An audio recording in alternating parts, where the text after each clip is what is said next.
संदेश लेकर आए सेवक को पत्र पढ़ने का हुक्म देते हैं। राजा का आदेश मिलने पर सेवक पत्र पढ़ना शुरू करता है। श्रीमान महाराज धर्मपाल जी को मेरा सादर प्रणाम। आपके द्वारा राजकुमारी विलासिनी और राजकुमार अभिमन्यु के मध्य प्रस्तावित विवाह हेतु जो स्नेह और विश्वास प्रकट किया गया, उसके लिए हम हृदय से आभार प्रकट करते हैं, परंतु अत्यंत खेद के साथ सूचित करना पड़ रहा है कि हमारी पुत्री राजकुमारी विलासिनी इस विवाह प्रस्ताव से विनम्रता पूर्वक पीछे हटने का निर्णय ले चुकी हैं। राजकुमारी का मत है कि यह विवाह दोनों राज्यों के सम्मान और भविष्य की शांति के लिए यदि न हो तो अधिक उचित रहेगा। उनके मन में इस संबंध को लेकर एक ऐसा आंतरिक द्वंद्व उत्पन्न हुआ है जिसे उन्होंने पूरी शिष्टता व आत्म गौरव के साथ हमारे समक्ष रखा। हम यह स्पष्ट करना चाहेंगे कि यह निर्णय किसी बाहरी दबाव, असम्मान या अपमान के कारण नहीं लिया गया है, बल्कि यह हमारी पुत्री की अंतरात्मा की आवाज है जिसे हम नकार नहीं सकते। हमें पूर्ण विश्वास है कि आप हमारे इस निर्णय को सम्मान देंगे और दोनों राज्यों के मध्य सौहार्द एवं मैत्रीपूर्ण संबंध पूर्ववत प्रगाढ़ बने रहेंगे।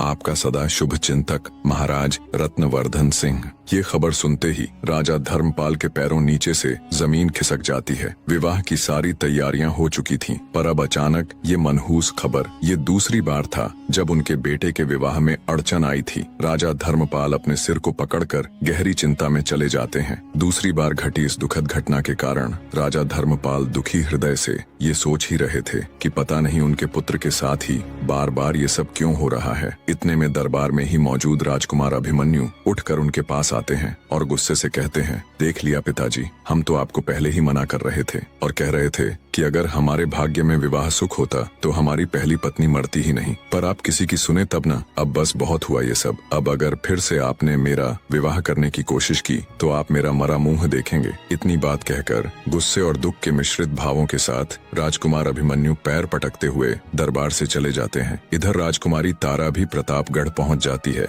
और महल के पिछले दरवाजे से चुपचाप बिना किसी को कानों कान खबर लगे घोड़े को घुड़साल में ज्यों का त्यों बांधकर वापस अपने स्थान पर आ जाती है। जब उसे रोजीवास नगर से आए शाही पत्र की बात पता चली और मालूम हुआ कि राजकुमार अभिमन्यु का विवाह टूट गया है, तो वो मन ही मन बहुत प्रसन्न हुई। फिर से उसके दिन खुशी खुशी कटने लग जाते हैं। समय बीतने लगता है। चंदा यानी राजकुमारी तारा का ये नियम था कि वो दोपहर के समय नित्य नियम से सभी गायों को चराने के लिए जंगल लेकर जाया करती थी और वहाँ एकांत में तालाब में स्नान करती और स्नान के पश्चात फिर से अपनी पूरी देह पर कालिख पोत लिया करती। पर एक दिन दैव योग से राजकुमार अभिमन्यु जंगल की तरफ आ निकले। राजकुमारी तारा तालाब में स्नान कर रही थी। वो एकदम निश्चिंत हो अपने ही ख्यालों में खोई बड़े ही आनंद के साथ स्नान करने में मग्न थी। दूसरी तरफ राजकुमार अभिमन्यु जंगल की तरफ बढ़ रहे थे। आमतौर पर वे इस समय कभी जंगल की तरफ नहीं आते थे। वो धीरे धीरे तालाब की ही ओर बढ़ रहे थे।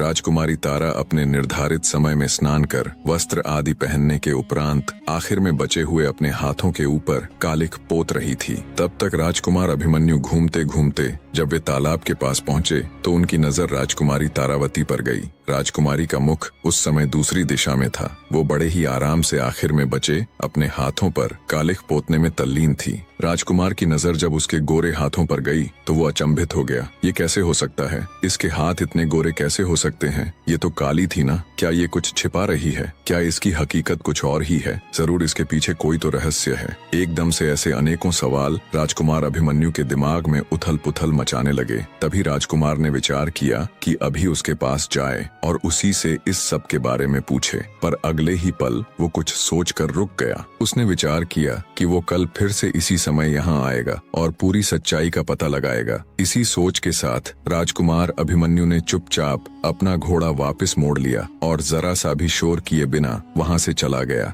रात को उसे ठीक से नींद भी नहीं आई। बार बार उसकी आंखों के सामने चंदा के हाथों की छवि उभर कर आ रही थी। आखिर एक कुरूप स्त्री के हाथ इतने सुंदर कैसे हो सकते हैं? इन्हीं विचारों की उधेड़-बुन में करवटें बदलते बदलते सुबह हो जाती है। सच्चाई का पता लगाने के लिए राजकुमार अभिमन्यु कल बीती घटना के समय से बहुत पहले ही जंगलों में चला जाता है और तालाब के पास झाड़ियों में छिप कर बैठ जाता है। दोपहर का समय हुआ तो गायों के रंभाने की आवाज उसके कानों में पड़ी। राजकुमार अभिमन्यु और अधिक सतर्क होकर बैठ जाता है। कुछ ही देर में राजकुमारी तारा गायों के साथ तालाब के निकट पहुंच जाती है। हमेशा की तरह उसने गायों को चरने के लिए छोड़ दिया और खुद तालाब के किनारे जा स्नान करने के लिए अपने वस्त्र उतारने लग जाती है। राजकुमार अभिमन्यु ये देखते ही आंखें बंद करके दूसरी तरफ देखने लग जाते हैं। पराई स्त्री को ऐसे देखना उनके लिए अक्षम्य अपराध था। जैसे ही पानी की कलकल की ध्वनि उसके कानों में पड़ी तो उसे यकीन हो गया कि चंदा अब पानी में उतर चुकी है। तो उसने आंखें खोलकर फिर से तालाब की तरफ देखा।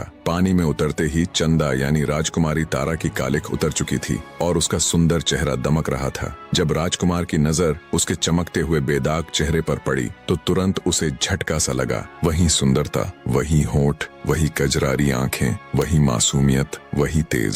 सालों पहले देखे उस चेहरे को वो कैसे भूल सकता था। उसे बस कुछ याद था तो वो था उसकी पत्नी राजकुमारी तारावती का वो चेहरा। शायद ही कोई ऐसा दिन गया हो जब उसने राजकुमारी तारा के इस चांद से चेहरे और उसकी हर छोटी से छोटी बारीकी को याद न किया हो।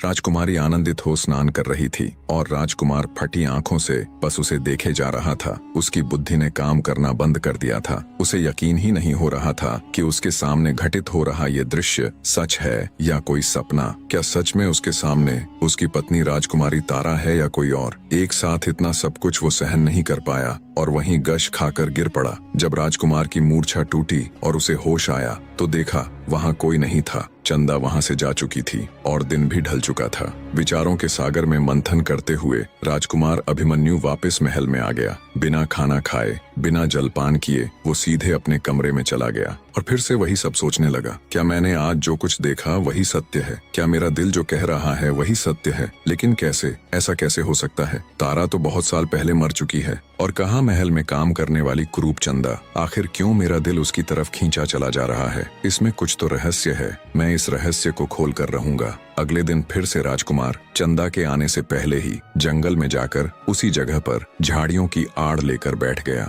रोज की तरह आज भी चंदा आई और स्नान करने तालाब में उतर गई। कल की भांति तालाब में उतर जाने के बाद फिर से राजकुमार ने उसे देखा। अब राजकुमार को ये पक्का हो चुका था कि हो न हो यही मेरी तारा है। स्नान करने के पश्चात जब राजकुमारी तारा तालाब से बाहर आ वस्त्रादि पहनकर कालिख पोतने लगी तभी राजकुमार ने जोर से उसे आवाज दी। राजकुमारी तारावती। एकदम से ऐसे अपना नाम पुकारे जाने पर भौचक्की सी राजकुमारी पीछे मुड़कर देखती है और कहती है, कौन है? किसने आवाज दी? तभी राजकुमार अभिमन्यु झाड़ियों से निकलकर बाहर आता है और सीधा राजकुमारी तारा के पास जा उसे अपनी बाहों में भर लेता है। एक बार तो राजकुमारी तारा थोड़ा सकपकाई, पर जिस पति की वो एक झलक देखने तक को तरसती रहती थी उसे यूं अपने पास देख उसे भी पिघलने में ज्यादा वक्त नहीं लगा। दोनों एक दूसरे को कसकर बाहों में भर लेते हैं। इसी अवस्था में दोनों को पता नहीं कितना ही समय निकल जाता है। दोनों में से कोई भी कुछ बोल नहीं रहा था। बस दोनों एक दूसरे को बाहों में जकड़े खड़े थे और दोनों की आंखों से निरंतर आंसू बह रहे थे।